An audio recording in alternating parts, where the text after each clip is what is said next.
برشلونة فقد كل شيء قبل كلاسيكو أكتوبر، مهاجمين، مدافعين، عدة ملايين من اليوروهات المضمونة، وحتى مدربه هانز فليك.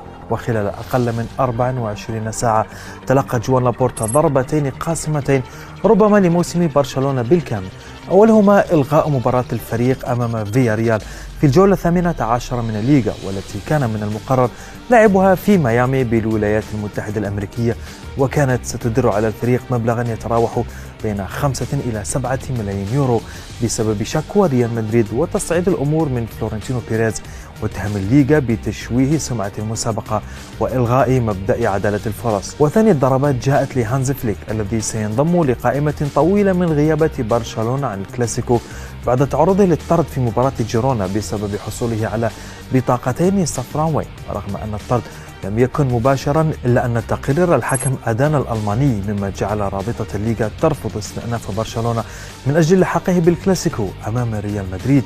فهل يرد برشلونة على الاتحاد الإسباني داخل الملعب وينتصر في الكلاسيكو رغم كل شيء؟